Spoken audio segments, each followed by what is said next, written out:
6 ዘወትር ከሰኞ እስከ አርብ ከቀኑ 6 ሰዓት ተኩል እስከ 8 ሰዓት ድረስ የሚቀር ፕሮግራም ነው። ሊቨርፑል በአውሮፓ ሻምፒዮንስ ሊግ ካደረጋቸው 5 ጨዋታዎች 9 ነጥብ በመሰብሰብ 13ኛ ደረጃ ላይ ይገኛል። ልብ በል ሶፊ 24ኛ ደረጃ ላይ የተቀመጠው እና 25ኛ ደረጃ ላይ የተቀመጡት ፓፎስና ኡኔሴን ጊሊዮ 6 ነጥብ አላቸው። 6 ነጥብ አላቸው። የአንድ ጨዋታ ውጤት ነው በቀጣይ ማለት ነው። ስለዚህ ሊቨርፑል በቀጣይ ከኢንተር ሚላን ጋር በሚኖረው የአውሮፓ ሻምፒዮንስ ሊግ መድረክ የሚሸነፍ ከሆነና ከሱ በታች ያሉት ቡድኖች አንድ የሚፈልጉት 1 ነጥብ ከዛ ባለፈ ደግሞ የሚያሸንፉ ቡድኖች ካሉ ሊቨርፑል ደረጃው እንዴት ወደታች ሊሽቆለቆል እንደሚችል ማሳያ ነው። በሻምፒዮንስ ሊግ ነው እያልን ያወራ ነው ይሄንን። አሁን ሊቨርፑል በሻምፒዮንስ ሊጉ 13ኛ ደረጃ ላይ በ9 ነጥብ የተቀመጠ ቡድን ነው። ከ5 ጨዋታ ማግኘት ከነበረበት 15 ነጥብ 6 ነጥብ ጥሏል። በጋላታሳራይ ተሸንፏል። ትናንት በፒኤስቪ አይንዶቨን ተሸንፏል። ሊቨርፑል በፕሪሚየር ሊጉ ያለበትን ደግሞ እንመልከት። የአምና ሻምፒዮን ክለብ ሊቨርፑል ከ12 ጨዋታ 18 ነጥብ በመሰብሰብ ከመሪው አርሰናል ጋር የ11 ነጥብ ልዩነት በመፍጠር 12ኛ ደረጃ ላይ የተቀመጠ ክለብ ነው። ማንቸስተርም 18 ነጥብ አለው፣ ስፐርስም 18 ነጥብ አለው፣ ኤቨርተንም 18 ነጥብ አለው። ሶስቱም በጎል ክፍያ ስለሚበልጡትና ሊቨርፑል 2 የግብ ዕዳ ስላለበት ሊቨርፑል 12ኛ ደረጃ ላይ ተቀምጧል። በ18 ነጥብና በ2 የግብ ዕዳ ከወገብ በታች ወርዷል በፕሪሚየር ሊጉ ማለት ነው። ከመሪው አርሰናል 11 ነጥብ ልዩነት ማለት ነው። ስለዚህ ምን ያህል ሊቨርፑል አሳሳቢ ደረጃ ላይ እንደሚገኝ ማሳያ ነው። ኦፍኮርስ ማንቸስተር ዩናይትድም 18 ነጥብ ነው ያለው። ግን ሊቨርፑል በሻምፒዮንስ ሊግ ያለበትን ደግሞ ይዩት። 13ኛ ነው፣ 9 ነጥብ ነው ያለው ገና ከ5 ጨዋታ ማለት ነው። ቢያንስ ሊቨርፑል መገኘት የነበረበት 8 ቡድኖች መካከል ነበር። የአምና ሻምፒዮን የነበረ ቡድን ከመሆኑ ጋር ተያይዞ 8ቱ በቀጥታ ስለሚያልፉ ማለት ነው። እና ሊቨርፑል ፕሌይኦፍ የሚቀርለት አይመስለኝም። ኢቭን ከፕሌይኦፍም አልፎ ቀጣይ ኢንተር ሚላን ስለሆነ ተጋጣሚው ውጤት የሚጥል ከሆነ ወደ ታች ሊያሽቆለቁል ይችላል። ከ24ኛ ደረጃ በታች የሆነ ቡድን ደግሞ ይሰናበታል። ስለዚህ ሊቨርፑል መሻሻል ካልቻለ አደጋ ውስጥ እንዳለ ወይም ቀይ መብራት እየበራበት እንደሆነ ማሳያ ነው ለማለት ያክል ነው። ወደ አርሰናል እንገባለን። ቀጣይ ትኩረት የምናደርግበት ርዕሰ ጉዳይ አርሰናል፣ አነጋጋሪው አርሰናል። በአሁኑ ሰዓት አርሰናል ቤት ውስጥ መድፍ የማይተኩሰው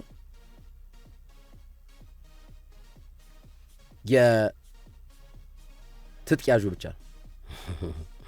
አርሰናል ቤት ውስጥ መድፍ የማይተኩሰው ትጥቅ ያዡ ብቻ ነው። ትጥቅ ያዡ መድፍ ይተኩሳል። ያ ማለት ሁሉም በዚህ ቡድን ላይ ያላቸውን አስተዋጽኦ ለማሳየት ያክል ነው። ዋናው ጄኔራል ሚካኤል አርቴታ ነው። ጄኔራል ሚካኤል አርቴታ ትረስት ዘ ፕሮሰስ በሚል 6 ዓመት ሲቆይ በርካቶች ይሄ ሰውዬ መባረር አለበት፣ መቼ ነው የሚጠብቀው? ሁላችንም ማለት ነው እኔን ጨምሮ አርቴታ ላይ ስንናገር ነበር። ግን ትረስት ዘ ፕሮሰስ፣ ሂደቱን እመኑ፣ ቀስ በቀስ ነው ቡድን የሚገነባው፣ እግር ኳስ ባንዴ ከሰማይ ጠብ የሚል ነገር የለውም በሚል ጄኔራል ሚካኤል አርቴታ፣ እኔ ጄኔራል ነው የምለው፣ አስገራሚ ቡድን ገንብቶ አሁን አርሰናልን የማይፈራ ቡድን ያለ አይመስለኝም። ገና አርሰናል ሲባል ስሙን ሲሰሙ በርካቶች ክለቦች ያሉበትን ሁኔታ ከባድ አደጋ ውስጥ እንደሚሆኑ ይሰማኛል።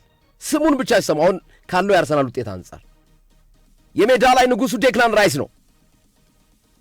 ሁሉም የአርሰናል ተጫዋቾች አስገራሚ ብቃት ቢኖራቸውም ዴክላን ራይስ ደግሞ የሜዳው ላይ ንጉስ ነው ብንለው ያንስበታል እንጂ የሚበዛበት አይመስለኝም። ምክንያቱም ዴክላን ራይስ አይጎዳም በቀላሉ። ዴክላን ራይስ ሁሌም አለ ሜዳ ውስጥ። ዴክላን ራይስ ምን አይነት ልብ እንደተገጠመለት ለተመልካቹ ግራ የሚያጋባ ነው። በየትኛውም የሜዳ ክልል ላይ ይሽከረከራል፣ ቡድኑን ይጋልብበታል፣ ሜዳውንም እንደ ፈረስ ይሽከረከርበታል፣ ይቧርቅበታል፣ ይዘልበታል። ዴክላን ራይስን ነጥዬ ያወጣሁት በኔ እይታ ስለማይጎዳ ነው። ለጉዳት ቅርብ አይደለም። የጉዳት ኢንጁሪ ሂስትሪው እምብዛም ነው። የጉዳት ዜና የለበትም እና ስለ አርቴታና ስለ አርሰናል ማንሳት ተገቢ ነው። ታላቁን ባየር ሙኒክን አፈራርሰውታል ትናንት ምሽት። ኢብሪቺ ኢዜ አርሰናል ባለቀ ሰዓት ያገኘው ትልቁ ግብአቱ ሆኖ ተመልክተናል። ለማርቲኔሊ የሰጠው ኳስ ድንቅ ነበር። ብቻ አርሰናል ያዝልቅለት። አራቱንም ዋንጫ ጠቅልሎ እንደሚወስድ እየተሰማኝ ነው በአሁኑ ሰዓት። ሶፊ ወደ አንተ። እሺ ግርምያ አመሰግናለሁ። እንዳልከው ነው እጅግ በጣም ድንቅ ቡድን እየተመለከትን ያለ ነው አርሰናል። አሁን በየትኛው መመዘኛ ወቅታዊ ቃት አሁን ባለበት ፐርፎርማንስ ለእኔ የዓለማችን ቁጥር 1 ክለብ አርሰናል ነው። በአርሰናል ደረጃ ኮምፒት የሚያደርግ ቡድን የለም። ከባየር ሙኒክ እስከ ፒኤስጂ፣ ከሪያል ማድሪድ እስከ ባርሰሎና፣ ከማንቸስተር ሲቲ እስከ ሊቨርፑል የትኛውን ክለብ ብጠራ አሁን ላይ ከረንት ፐርፎርማንስ አርሰናልን አርሰናል ደረጃ የሚቆም አይደለም የሚፎካከር ቡድን የለም። ሁሉንም ትልልቅ ቡድኖች ሚጢጥ እያደረጋቸው ነው ያለው። አትሌቲኮ ማድሪድ ምን እንዳደረገው ተመልክተናል። አርሰናል ትናንት ባየር ሙኒክ እንዴት እንደቀለደበት አይተናል። በሊጉ በነበረው ጨዋታ ላይ አርሰናል ኦልድ ትራፎርድ ላይ ሄዶ አሸንፏል። ፎቪያ ያለበት ቦታ ላይ ብዙ ጊዜ የማያሸንፍበት እንደ ፎቪያ የሚቆጠሩ አንዱ ሚካኤል አርቴታ በአርሰናል ቡድን ውስጥ የሰሩት ነገር ነው የሚመስለኝ ስነ ልቦና ምንም ማድረግ እንችላለን የሚል ስነ ልቦና አርሰናል ቤት ውስጥ አሁን ገብቷል። ምንም ነገር ዓለም ላይ ሁሉም ነገር የማድረግ አቅም አለን የሚል ስነ ልቦና እንዲገነቡ ያደረጋቸው ተጫዋቾቹ ግን አርቴታ ነው ይህንን ነገር የገነባላቸው። ይህንን ኮንፊደንስ ይህንን የራስ መተማመን ያመጣላቸው እሱ ነው። ለምን ይህን አነሳው ግርምዬ? ባየር ሙኒክ ለአርሰናል ፎቪያ ነበረ። በቃ ባየር ሙኒክ ምንም በቃ ደካማ አቋም ላይ ሆኖም አርሰናልን ያሸንፈዋል። የዛሬ 2 ዓመት እኮ አሸንፎታል እኮ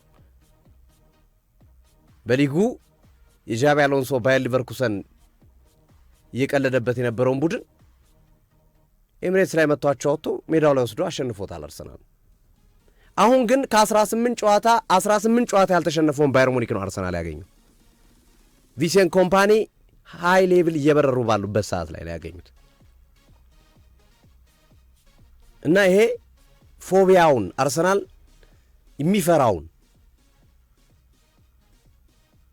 የሚጠላውን ነገር አሁን ማድረግ እንደሚችል መረዳት ቻለ። ኦልድ ትራፎርድ ላይ አርሰናል ማሸነፍ ከባድ ነበረ ከአመታት በፊት አርቴታ እስከሚመጡ ድረስ። አርሰን ቪንገሩ አርሰናል ማንቸስተር ዩናይትድ በክራንች እየሄደ እንኳን ያሸንፈው ነበር እንዳለ ተጫዋቾች ተጎድተውበት ምንም በቃ ኦሊ ጉናር ሶልሻየር አሰልጣኙ ነው፣ ኤሪክ ቴን ሃግ አሰልጣኙ ነው፣ ያሸንፉን ነበር። ስፔሻሊ አርቴታ እስከሚመጣ ድረስ ማለት ነው። አርቴታ ከመጣ በኋላ ግን ቀነሰውና ጭራሽ አሁን አባሰው። የመሸነፍ ፕሮባቢሊቲያቸውን ቀነሰ። አሁን ጭራሽ ሜዳቸውም ላይ ሄዶ ማሸነፍ መቻል ጀመረ። ለንደን ላይ ንጉስ ነው በዚህ ሰዓት ሳይሆን ያለፉት 3-4 ዓመታት አርቴታ ከመጣ ወዲህ 1 ጨዋታ 2 ጨዋታ ነው የተሸነፈው። በተመሳሳይ ጠንካራ የሚባሉ ቡድኖች የሚፈራቸውን ቡድኖች እነ ሲቲን ባለፈው የውድድር ዓመት 5-0 አሸንፏል። ሲቲ ኢታር ላይ ሄዶ ነጥብ ተጋርቶ ወጥቷል። የሚያሸንፈው ጨዋታ ነበር በጎዶሎ ባይጨርስ ጨዋታው። በተመሳሳይ አንፊልድ ላይ ሄዶ ሊቨርፑልን ጃካስ ከመተንኮሱ በፊት 2-0 እየመራ ነበር አንፊልድ ላይ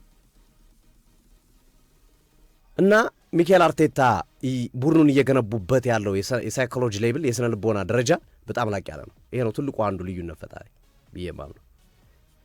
በእያንዳንዱ ጨዋታ ላይ ግን ዘንድሮ የውድድር ዓመት ላይ ከአርቴታ ቀለም ባልተናነሰ መልኩ የአንድሪያ ቤርታን ሚናም እየተመለከትን ያለ ነው። የአንድሪያ ቤርታ ሚና ቀላል አይደለም። ያመጡላቸው ተጫዋቾች በእያንዳንዱ ጨዋታ ጥቅማቸው እያየለ ነው። ቶተናም ላይ ሂንካፔ ምን እንዳደረገ ተመልክተናል። ኢዜ ቶተናም ምን እንዳደረገው ተመልክተናል። ትናንት ሙስኬራ በ13 ሚሊዮን ፓውንድ አርሰናል ገዛ ሳይሆን ይህንን ተጫዋች ዘረፈ ነው የሚባለው፣ ሰረቀው ነው የሚባለው እንጂ ገዛ ልንለው አንችልም። በ13 ሚሊዮን ፓውንድ እንዲህ አይነት ተጫዋች ሙስኬራ በጣም የሚገርም ነበረ ትናንት። በተለይ ካላፊዮሪ ከገባ በኋላ የእሱም ኳሊቲ መታየት ጀመረ። ማይልዱ ስኬሊ አጋልጦት ነበረ በተወሰነ መንገድ፣ ግን ካላፊዮሪ መጥቶ ግራውን ሲዘጋለት በቃ የራሱን ስራ ነው የሚሰራው። በአግባቡ ስራውን ሲያከናውን ነበረ። ሙስኬራ ግን የ21 ዓመት ተጫዋች ነው። ልብ በል ግርም የ21 ዓመቱ እኮ ነው። ቁመቱ ስለረዘመ ትልቅ ሰው እንዳይመስላችሁ አድማጮች፣ 21 ዓመቱ ነው። በአውሮፓ ትልቁ የሻምፒዮንስ ሊግ መድረክ ለዛውም ኃያሉን ባየር ሙኒክን በገጠሙበት ጨዋታ የተሰለፈ ተጫዋች ነው። የተጫዋች በጨዋታውም የሚችለውን ነገር ማድረግ ብቻ ሳይሆን ኳሊቲ ያለው ተጫዋች እንደሆነ ተመልክተናል። ጁሪያን ቲምበር ልዩ ነበረ ትናንት። ጎል አስቆጥሯል። በሱ በኩል አንድ ኳስ ዝር አላለም። አንድ ኳስ ማይልዱ ስኬሊ ነበር ሲያጋልጥ የነበረው አርሰናል። ማይልዱ ስኬሊ መስተካከል አለበት። በቡድኑ ሌብል ገና ያልመጣ ተጫዋች ነው። ቡድኑ ካለው የተጫዋቾቹ ሌብል ከመጣበት ደረጃ አሁን የሚነሱ ነገሮች አሉ። የጨዋታ ያለማግኘት ጊዜ ምናምን ልክ ነው። ጨዋታ ያለማግኘት ተጫዋችን ይጎዳል። ግን ልምድ ላይ እኮ የሚጫወተው እኮ ከነዚህ ተጫዋቾች ጋር እኮ ነው ግርሜ። በአንድ ወቅት በተደጋጋሚ አነሳዋለሁ። ቪዲቺ በማንቸስተር ዩናይትድ ሲጠየቅ እኔ ከጨዋታ ልምምድ ነው የሚከብደኝ ብሏል። ምክንያቱም ልምምድ ቦታ ላይ ሊዩስ ሳሃን፣ ሮኒና ክርስቲያኖ ሮናልዶ ነው የማገኘው። በጨዋታ ላይ ግን እንዲህ አይነት ኳሊቲ ያላቸው ተጫዋቾች ብዙ ቡድኖች የላቸው። ኦልሞስት ኦል እንዲህ አይነት ጥራት ያለው አጥቂ የላቸው። ስለዚህ ልምምዱ ነው የሚፈትነኝ ብሎ ሲናገር ነበር በአንድ ወቅት የማንቸስተር ዩናይትድ ተከላካይ ቪዲች። ማይልዱ ስኬሊ መማር ከፈለገ ልምምድ ላይ ጥራት ያላቸው ስራዎች ስለሚሰሩና ልምምድ ላይ ከጨዋታም የባሰ ፉክክሮች ስላሉ እዛ ላይ ራሱን ማስተማር ይችላል። የጨዋታ ጊዜ ደግሞ አልተነፈገውም፣ እያገኘ ነው። ቢያንስ በሳምንት አንድ ጨዋታ በቋሚ 11 ይጀምራል። ምክንያቱም 3 ጨዋታዎች አሉ በሳምንት ሻምፒዮንስ ሊግ አለ፣ ፕሪሚየር ሊግ አለ፣ እንደገና ሊግ ካፕ ይመጣል። ከእነዚህ ጨዋታዎች በአንዱ ያሰልፉታል። ከ3 አንድ ጨዋታ ይሰለፋል። እስካሁንም ይህ ተጫዋች በነገራችን ላይ ትናንት ታሪክ ጽፏል። ከፋብሪጋስ ቀጥሎ 10 የሻምፒዮንስ ሊግ ጨዋታዎችን ከ20 ዓመት በታች ነው በማድረግ ከፋብሪጋስ ቀጥሎ ሁለተኛው ተጫዋች ሆኗል። ምናልባት የሚቀጥሉት ዓመታት ከ10 እና ከ11 ጨዋታ በላይ ማከናወን የሚችል ከሆነ የፋብሪጋስን ክብረ ወሰንም መውሰድ ይችላል። ኢቭን በእንግሊዝ 5ኛ ተጫዋች ነው። ከቤሊንጋም፣ ትሬንት አሌክዛንደር አርኖልድና መሰል ተጫዋቾች ቀጥሮ 5ኛ ደረጃ ላይ ተቀምጧል። 10 ጨዋታዎችን ገና በ19 ዓመቱ በሻምፒዮንስ ሊግ ምሽቶች በማከናወን በሚል ግን የተጫዋች ዓለም ዋንጫን ስለመሄድ ማሰብ አለበት። 2026 የዓለም ዋንጫ እየቀረበ ነው። ቶማስ ቱኬል ከጥቂት ወራት በፊት ጥሪ አድርገውለን ነበር። ከዛ በኋላ የሰጡት አስተያየት ግን ሰምተዋል። ያሉትን አስተያየት ግርሜ ኦራይሊን የመሰለ ተጫዋች እያለ እንዴት ማይልዱ ስኬሊ በዚህ አቋም ልመርጠው ይችላል? ራሱን ማስተካከል አለበት። የመጫወቻ ጊዜ ማግኘት አለበት። ራሱን በደንብ ማስተካከል አለበት ብለውታል። ግን የትናንትኑ እድል በአግባቡ ተጠቅሟል የሚል እምነት የለኝም። ሚኬል አርቴታ የትናንትናው ጨዋታ የጥሎ ማለፍ ጨዋታ ቢሆን 100% ማይልዱ ስኬሊን አይጠቀሙትም። ዋጋ እንደሚያስከፍላቸው ያውቃል። በቃ ይሁን ብለው ነው ትናንትናው ጨዋታ ላይ ከነስተቱ ሲጠብቁት የነበረው። በኋላ ላይ ደግሞ አየን፣ እሱ ከወጣ በኋላ ነው የማሸነፊያውን ጎል ካላፊዮሪ በመጀመሪያ ንክኪው በማጥቃት ሄዳ አሻገረን ለማዱኬ። የሁለቱ ቅያሬዎች ውጤታማ ሆኑ እና የትናንትናው ጨዋታ በልዩነት ለአርሰናል ኦፕን ፕላይም የቆመ ኳስ ያስቆጠሩበት ነው። ሚኬል አርቴታ ከቶተንሃሙ ጨዋታ በኋላ ተጫዋቾች አናደውኛል የቆመ ኳስ አላስቆጠሩም ብለው ነበር እና ትናንት አስቆጥሮላቸዋል። ቲምበር በጣም ቆንጆ ኳስ ነው ያስቆጠረው። ዲክላን ራይስ ከጨዋታው በኋላ ግን ሲናገር በቆመ ኳስ ይወቅሱናል። እኛ ለቆመ ኳስ ብለን አንድም ትሬኒንግ አንሰራም፣ ግን ቲማችን ለእንደዚህ አይነት ያጫወት መንገድ ዝግጁ ነው። በቃ በምንም መንገድ ማሸነፍ ስላለብን የትኛውን መንገድ ስለምንጠቀም ነው እንጂ ለቆመ ኳስ ብለን የተለየ የምንሰራው ትሬኒንግ ከሌሎች ቡድኖች የተለየ ትሬኒንግ የለም። ግን ከዚህ በፊት ስናነሳ ነበረ ግርምዬ፣ አርሰናል ሚኬል አርቴታ አርሰናል መገንባት የሚፈልጉት በታለንት ብቻ አይደለም፣ ፊዚካሊ ግዙፍ ተጫዋቾችን ይፈልጋሉ ስንል ነበረ። ሳሊባ፣ ጋብሪኤል ማጋሌሽ፣ ካይ ሃቨርዝ፣ ሚካኤል ሜሪኖ ራሱ፣ ዲክላን ራይስ እያንዳንዱ ተጫዋቾች ስናነሳ በአርሰናል ቡድን ውስጥ 8 እና 9 ተጫዋቾች ቁመታቸው ለ1.90 የተጠጋ ነው። ግዙፎች ናቸው። ያ የአየር ላይ ኳስ እንድትጠቀም ያግዛል። ትሸፍናቸዋለህ ግዙፍ ስለሆኑ በአየር ኳስ በሚሻማበት ጊዜ ላይ ትገፋቸዋለህ። በትከሻ መግፋት ይፈቀድላል። ይከልሏቸዋል። በሰውነት መከለል ትችላለህ። አለመንካት ነው እንጂ የምችለው መከለል መብት ነው። አየው የሚካኤል አርቴታ የዝውውር ፖሊሲ አንዱ የፊዚካል ላይ ትኩረት አደርጋለሁ ብሎ ያደረጉት ነገር አምና በእርግጥ ዋጋ አስከፍሏቸው ነበር፣ ቀይ ካርዶች በዝቶ። አሁን ግን በደንብ ያንን ነገር አስተካክለውና አርመው ተጫዋቾቹ በሚፈለጉበት ቦታ ላይ ብቻ ጉልበታቸውን እንዲጠቀሙ፣ በማይፈለጉበት ቦታ ላይ ቴክኒካቸውን ብቻ እንዲጠቀሙ እያደረጓቸው ነው ያሉ። ሲከላከሉ በቴክኒክ ነው፣ ሲያጠቁና የአየር ላይ ኳስ ሲያገኙ ደግሞ ጉልበት ይጠቀማሉ አርሰናሎች። ራይስ ልዩ ነበር ትናንት። በጣም በጣም በጣም የተለየውን ራይስ ነው የተመለከትነው። በነገራችን ላይ አንድ ሀሳብ ተናግሯል ከጨዋታው በኋላ ማን ኦፍ ዘ ማች ከተባለ በኋላ ምንድን ነው ያለው? እንደ ዘንድሮ በአርሰናል ቤት ከመጣው ወዲህ እንደ ዘንድሮ ሙዴ መጥቶልኝ አያውቅም ብሎ በጣም ተመችቶኛል። ከዙቢሜንዲ ጋር መጫወት በጣም በቃ ከምነግራችሁ በላይ ነው ህይወቴን ቀላል ያደረገልኝ እና እንዲሁም ገና ነኝ። ትናንት የተናገረው ነው እንግዲህ ዲክላን ራይስ ገና ነኝ፣ እንዲሁም ከዚህ በላይ ጠብቁ፣ ከዚህ በላይ ከኔ ብዙ ነገሮችን ጠብቁ። ገና በቃ ሙዴ ይሄ ያላረለ የእግር ኳስ ተጫዋች ስትሆን ውስጥ የሚንተከተክ ስሜት ምናምን ሲኖር እንደዛ ነው። በቃ ገና በደስታ በጥሩ ስሜት ውስጥ እየገባው ነው ያልነው። ያሮን አስተያየት እርግጠኛ ሆነ የምትአስብበት መንገድ እንዴት ሰው 90 ደቂቃ ተጫዋቱ 90 ደቂቃ ላይ ልክ የመጀመሪያ ደቂቃ የገባ ተጫዋች እኮ ነው የሚመስለው ሲጫወት። ግርሚ 90ኛ ደቂቃ ላይ ከሳጥን ሳጥን ትሮጣለህ። 90ኛ ደቂቃ ላይ አስበው፣ 90 ደቂቃ ሲጫወት ቆይቶ ከሳጥን ሳጥን ሲሮጥ ነበረ ዲክላን ራይስ። ይሄ ተጫዋች በጣም የአርሰናል ዘንድሮ ድራማ ልዩነት ፈጣሪ ነው። ጋሪ ኔብል ተናግሮታል። አይነኬ ሪፕሌሴብል የማይተካው ተጫዋች በአርሰናል ቡድን ውስጥ ዲክላን ራይስ ነው ብሏል። ልክ ነው። አሁን ባለው አቋም እሱ ነው። ሌሎቹን ልተካቸው ትችላለህ፣ ከፍ ዝቅ ሊሉ ይችላሉ እንጂ ተካዋል። ራይስን ግን አተካው። በአርሰናል ቡድን ውስጥ በሱ ሌቭል ያለ ጥራት ያለው ተጫዋች የላቸውም አርሰናሎች። ራይስ በሚጫወትበት የ8 ቁጥር ሚና ቦክስ ቱ ቦክስ ሚድፊልደር ይሆናል። ሲፈልግ 6 ቁጥር ከዙቢሜንዲ ጋር መጥቶ ይቆማል። ሲፈልግ ሂዶ ያጠቃል። የማያደርገው ነገር የለም ዲክላን ራይስ። ግን እሱ ራሱን ከማድነቅ በላይ ለዙቢሜንዲ ነው አድናቆቱን የሰጠው። የስፔን ቁጥር 1 6 ቁጥር ተጫዋች በአርሰናል ቤት ውስጥ በጣም የተለየ ተጫዋች ነው። ጨዋታ አንቲሲፔት የሚያደርገው እሱ ጋር ኳስ ከደረሰ 10ም ተጫዋች ያውቃል የቱ ጋር መሆን እንዳለበት። ኳስ እንደማይነጠቅ ስለሚያውቅ የቱ ጋር መሆን እንዳለብን እናውቃለን ዙቢሜንዲ። እና ለዛ ነው ህይወታችን ቀላል ያደረገልን።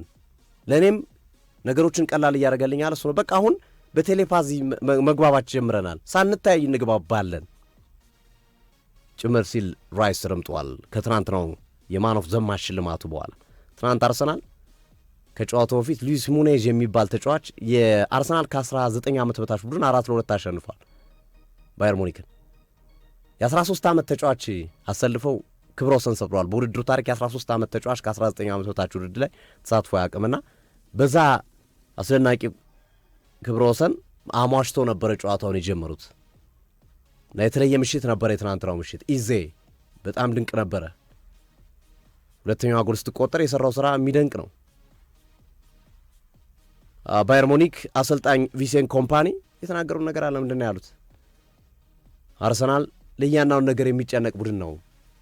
ኢቭን አሉ የመሩ ኳስ ወደ ውጭ ሲወጣ ኳስ አቀባዮቹ ያዘገዩብን ነበር ኳስ። ይሄ አርቴታ ትእዛዝ ሊሆን እንደሚችል አስባለሁ ብሎ ነው የተናገረው ኮምፓኒ። ለእያንዳንዱ ነገር ስለሚጨነቅ አርቴታ ያን ሁሉ ሊያደርጉ እስከዛ ድረስ የሚደርስ ለዲቴል የሚጨነቅ አሰልጣኝ ነው አውቀዋለሁ በማንቸስተር ሲቲ ሲል ተደምጧልና የትናንትና አርሰናል ድል ልዩ ነው። እንግዲህ ለእኔ ከቼልሲ ጋር የሚያደርጉትን ጨዋታ እንድጠብቅ አድርጎኛል። ቼልሲ ባርሴሎና ያሸነፈበት መንገድ፣ አርሰናል ባየር ሙኒክን ያሸነፈበት መንገድ ሃይ ሌቭል ፉትቦል የተመለከትንበት አቋምና ብቃት ነው። ሁለቱም በስታንፎርድ ብሪጅ ይህንን ብቃት መድገም የሚችሉ ከሆነ ቼልሲ ባርሴሎና ላይ፣ አርሰናል ባየር ሙኒክ ላይ ያደረገውን ብቃት ሁለቱም በተመሳሳይ መድገም የሚችሉ ከሆነ አሸናፊ መለየት ከባድ ነው። አርሰናል በጣም ታሪካዊ እና አስፈሪ ቡድን ሆኗል። ይሄ ሁሉም በነገራችን ላይ እግርም ያው ስለ ሪከርድ ስላነሳ አንዲት ቁጥር ብቻ ልግለጽ።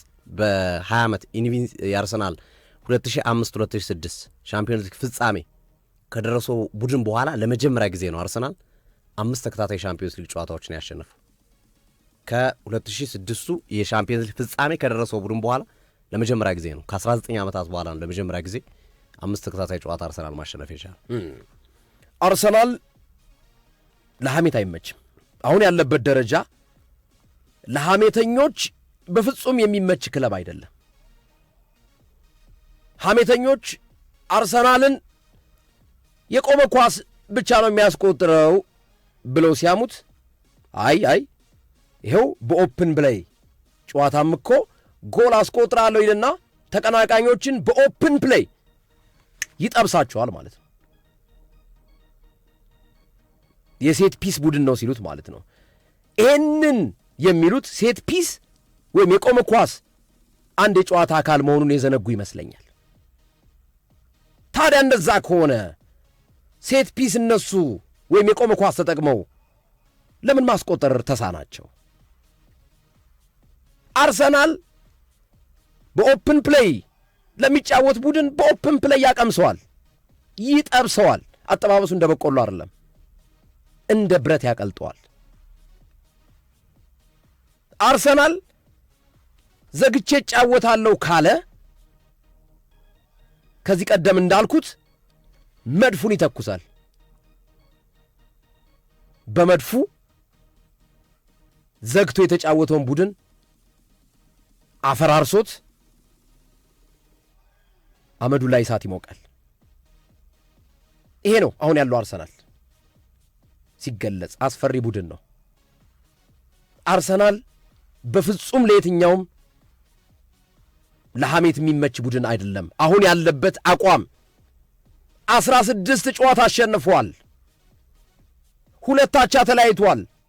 1 ጨዋታ ብቻ ነው የተሸነፈው በዘንድሮው የውድድር ዓመት። በሁሉም የውድድር አይነቶች 16 ያሸንፍ፣ 2 አቻ፣ 1 ጨዋታ ብቻ ነው የተሸነፈው። ሶፊ እንዳልከው በአውሮፓ ሻምፒዮንስ ሊግ በአሁኑ ሰዓት ብቸኛው ክለብ ሁሉንም 5ቱንም ያደረጋቸውን የሻምፒዮንስ ሊግ ጨዋታ በማሸነፍ ዘ ኪንግ ኦፍ ዩሮፕ ወይም የደረጃ ሰንጠረዡ አናት ላይ በክብር የተቀመጠው መድፉ ነው አርሰናል። እና የዘንድሮ አርሰናል እጅግ በጣም የሚገርም ነው። ለዚህ ደግሞ ትልቁን ክሬዲት የሚወስደው እኔ ጄኔራል ብየዋለሁ፣ አንዳንድ አድማጮች ደግሞ ፊልድ ማርሻል ሚካኤል አርቴታ ነው እያሉት ይገኛሉ። አሜዚንግ አርሰናል። ከአርሰናል የትናንት እንቅስቃሴ ምናልባት ክፍተት ነው ተብሎ የሚታሰበው ሉዊስ ስኬሊ ነው። ሉዊስ ስኬሊ ካላፊዮሪ ሲገባ ማይክል ኦሊሴ ጉድጓድ ውስጥ ነው የገባው። ሃሪኬን ከመጀመሪያው እስከ መጨረሻው ምን ውስጥ ይግባ ምን ጭራሽ እንቅስቃሴውን ሳናየው ጨዋታው ያለቀበት ሂደት ነው የተፈጠረው። ተከላካይ ክፍሉ ዘንጦ ሃሪኬንን በዘንቢል ይዞ ገበያ የወጡ ነው የሚመስለው። ሊያጫውቱት አልቻሉም። የት እንዳለም አይታወቅም። የቪሴንት ኮምፓኒ ስብስብ ቡድን ጠንካራ እንደሆነ ቢታሰብም አርሰናል ግን ከዚህ በፊት ሶፊ እንዳልከው ፎቢያ የነበረበትን ባየር ሙኒክን አሽመድምዶታል ትናንት። ማን ነው ተረኛ በቀጣይ አብረን የምናየው ይሆናል። ቼልሲ ጠንካራ ቡድን ነው፣ ባርሴሎናን አንቀጥቅጧል። ነገር ግን እኔ አርሰናል ከቼልሲ የሚደረገው ጨዋታ የነ ኢስቴቫውና የነ ፔድሮ ኔቶ መስመር ላይ ያሉ ተጫዋቾች ከነ ሪካርዶ ካላፊዮሪና ከነ ዩሪን ቲምበር ወርልድ ክላስ ራይት ባክ ራይት ነው። በአሁኑ ሰዓት እኔ ዩሪን ቲምበርን የሚያክል የቀኝ ተመላላሽ አለ ብዬ አላምንም። ነምበር 1 ወርልድ ክላስ በአሁኑ ሰዓት ከረንትሊ ነምበር 1 የቀኝ ተመላላሽ ነው ዩሪን ቲምበር። ይህን ትንቅንቅ ማየት ጓጉቻለሁ። የነ ፔድሮ ኔቶና የነ ኢስቴቫው የመስመር እንቅስቃሴ ከነ ካላፊዮሪና ዩሪያን ቲምበር ጋር የሚኖረው ትንቅንቅ በዋናነት የሞይሰስ ኬይሲዶና የነ ዴክላን ራይስ የመሃል ሜዳ ብልጫ የሚወሰድበት ሂደት አርሰናል ከቼልሲ በጉጉት እንድንጠብቀው አድርጎናል። አጫጭር መረጃዎችን እንመልከት። ግርምዬ ለመጨመር ያህል ያው ሊያንድሮ ትሮሳርድ ትናንት ተጎድቶ ወጥቷል በአርሰናል በኩል። የጉዳቱ መጠን በሚመለከት ሚካኤል አርቴታ እስካን እያደረግን ነው፣ ምርመራ እያደረግለት ነው። ግን ያስወጣ ነው ግን ለጥንቃቄ ነው። ጨዋታው መቀጠል ይችል ነበረ። ያስወጣ ነው በትናንትናው ጨዋታ ላይ ይበልጥ ጉዳቱ ከፍ እንዳይጨምር በመስጋት ነው ያስወጣ ነው። ግን የስካን ውጤቱን መጠበቅ ይኖርብናል። በቀጣይ ጨዋታ ይሰለፋል አይሰለፍም የሚለውን ጉዳይ ለማረጋገጥ የዚህ ተጫዋች ውጤትን እንጠብቃለን፣ የሕክምና ውጤትንና ዛሬና ነገ ቼክ ይደረጋል የሚል አስተያየታቸውን አስቀምጧል። ግን ሊያንድሮ ትሮሳርድ ለቼልሲው ጨዋታ የመድረስ እድሉ ጠባብ ይመስላል፣ ጉዳቱ ግን ለክፉ የሚሰጥ አይመስልም የሚሉ መረጃዎች እየጠቀሱ እየተመለከትናቸው እንገኛለንና በቀጣይ ቀናቶች አፕዴቶች ስለሚኖሩ ነገም በፕሪቪው የቅዳሜና የእሁድ ጨዋታዎችን ስለምንመለከት በዛ ጨዋታ ለአድማጮች እነግራቸዋለን። እስካሁን ያለው ነገር ግን በዚህ መንገድ የተቀመጠ ነው። ሊያንድሮ ትሮሳርድ ጉዳቱ እስካሁን ባለው ሂደት ለክፉ የሚሰጥ አይመስልም የሚል ሀሳቦች ተቀምጠዋል። በነገራችን ላይ አሰልጣኝ ቪንሴንት ኮምፓኒ በኖቨምበር ወር ቻምፒዮንስ ሊግን ያሸነፈ ቡድን የለም ብለዋል። ከትናንትናው ጨዋታ በኋላ ህዳር ላይ ቻምፒዮንስ ሊግን ያሸነፈ ቡድን የለም። ቻምፒዮንስ ሊግን ለማሸነፍ መጋቢትና ሚያዝያ ላይ ነው ጨዋታዎችን ማሸነፍ ያለብህ። አሁን ላይ ብታሸንፍ ጥሩ ነው፣ ግን ብታሸንፍም ባታሸንፍም ችግር የለውም የሚል አስተያየታቸውን ሰጥቷል። ምክንያቱም ብዙ ነገሮች ይቀያየራሉ እስከ መጪው መጋቢት ሚያዝያ ወር ድረስ የሚል አስተያየታቸውን አስቀምጠዋልና የአርሰናል ደጋፊዎች መልስ ምት እየሰጡ ነው ማለት የፈለጉት ይመስለኛል። እነ ጀማል ሙሲያላ እነ ሉዊስ ዲያዝ ይመለሱልኛል ነው፣ የዛኔ ቡድኔ የተሟላ ይሆናል የሚል ሀሳብ ይመስላል እሳቸው የሰጡት። የአርሰናል ደጋፊዎችም የኮሬሽ ኦድጋርድ በእርግጥ ተቀይሮ ገብቷል። ጋብርኤል ጄሱስ ከሃቨርዝ ዙሮ የአርሰናል 3 ቁልፍ ተጫዋቾች በሌሉበት ነው እኛ የሚያሸነፍ ነው ይላሉ። ጋብርኤል ማጋሌሽ ኦድጋርድ ተቀይሮ ገብቷል። ኦፍኮርስ ግን ሰሞኑን ስላልተጫወተ ከእሱ ጋር እያይዘው እና የኮሬሽ 3 ወርልድ ክላስ ተጫዋቾች እኛም በሌለብን ነው የገጠምናቸው የሚል ምላሽ እየሰጡ ይገኛል። ጆሹዋ ኪሚክ ደግሞ እስካሁን ከገጠምኳቸው ቡድን አርሰናል የተለየው ነው ወይ፣ አስፈሪው ከባዱ ቡድን አርሰናል ነው ወይ ሲባል አይደለም ብሏል። አርሰናል በቆመ ኳስ ነው ጥገኛ የሆነው። ከአርሰናል ይልቅ ፒኤስጂ ነው ምርጡ ቡድን እስካሁን ከገጠምናቸው፣ ብናሸንፈው ምርጡ ቡድን ፒኤስጂ ነው የሚል አስተያየቱን የሰጠበት ሂደት አለና ኔጌቲቭ ነው የባየር ሙኒኮች መግለጫ ወይም ሀሳቦች። ከመጀመሪያው ከጨዋታው በፊት ሃሪ ኬን ለአርሰናል ተጫዋች መነሳሻ የሆነውን ሀሳብ ከመስጠት ጀምሮ ከጨዋታው በኋላ የነ ኮምፓኒና የነ ኪሚክ ሀሳብ ለአርሰናል የሰጡት ግምትና ሀሳብ ኔጌቲቭ ነው ይታያልና በቀጣይም ቢገናኙ ሚካኤል አርቴታ ይህንን ነገር ለሳይኮሎጂካል መነቃቂያ እንደሚጠቀሙበት ይጠበቃል። አሰልጣኝ ሚካኤል አርቴታ ትረስ ዘ ፕሮሰስ አሉ። ፕሮሰሳቸውን የመጨረሻው ሃፕኒንግ ነው አሁን የመጨረሻው ፍሬ ላይ የደረሰ ይመስላል። ግን አርቴታ በከፍተኛ ሁኔታ የአንበሳውን ድርሻ ቢወስድም ሌላ አድፍጠው ይህንን ቡድን ማማ ላይ የሰቀሉት አንድሪያ ቤርታ ይባላሉ።